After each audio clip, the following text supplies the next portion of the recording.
30 детей из Сардинии этим летом впервые приедут отдыхать в нашу страну. Сейчас же, во время зимних каникул, на итальянский остров ездили на оздоровление белорусские школьники. Встреча с Бабой-Ягой, игры в лунопарке. Ирина Кулович расскажет о новогодних каникулах белорусов на Сардинии, самое интересное.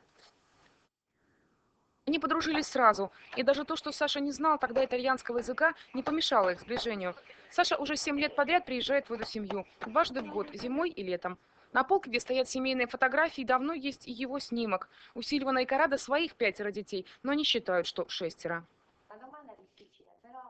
Не только мы даем что-то Саше: воздух, море, оздоровление, но и он многое дает нам. Он обогатил нашу семью, сделал более открытыми и добрыми наших детей. Даже конфликтов между братьями и сестрами стало меньше. Младшему было 10 месяцев, когда Саша впервые приехал к нам, поэтому он считает его своим настоящим братом. На зимние каникулы на Сардинию приехали более 200 детей из пострадавших от аварии на ЧАЭС регионов Беларуси. У нас из Сардинии очень много семей поедут в Беларусь, познакомиться с белорусами. Мы организуем поездки, культурные поездки. Есть уже какой интерес, это прием белорусского ребенка, это образ, чтобы путешествовать в Беларусь, чтобы знать эту страну. Уже есть близкие отношения, которые через эти дети, как маленькие послы в Беларуси, которые дали возможность быть более близкими. В игровом парке Калери для белорусских детей итальянцы устроили настоящий праздник. В этот день все аттракционы были бесплатными. Хозяин парка говорит, что это его вклад в общее доброе дело. Уже 5 лет подряд он проводит такую акцию.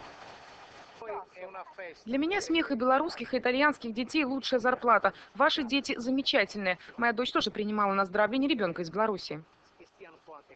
В этом году летом впервые 30 итальянских детей приедут в Беларусь. Это было решение провинциального совета города Калери и почетного консульства Беларуси. Мы не думаем, что это должен быть какой-то обмен, потому что мы такой уже очень близкие, дружеские отношения есть между народами, что оправдать тоже наши дети – это обмен доверия. Вы доверяете, мы доверяем. Итальянские дети приедут в Беларусь в июне. Им еще предстоит узнать, что такое Ивана Купала и другие наши праздники. А вот белорусские дети с итальянскими традициями уже знакомятся вовсю. К примеру, с удовольствием наши школьники праздновали в Италии Эпифанию. Вообще-то это церковный праздник отмечается на 12-й день после Рождества Христова. На Сардинии в этот день обязательно прилетает Баба-Яга и дарит детям подарки. Маленькие белорусы исключением не стали. Конечно, первая цель – это дать радость детям. Но мы должны судить. Если ребенок нехорошо вел себя, мы подарим угол, а не подарок. А потом наша тяжелая работа, потому что мы через камин выходим внутри квартиры, поэтому, конечно, дети испугаются, но потом довольны. Ирина Кулович, Сергей Терещенко, агентство теленовостей «Сардиния».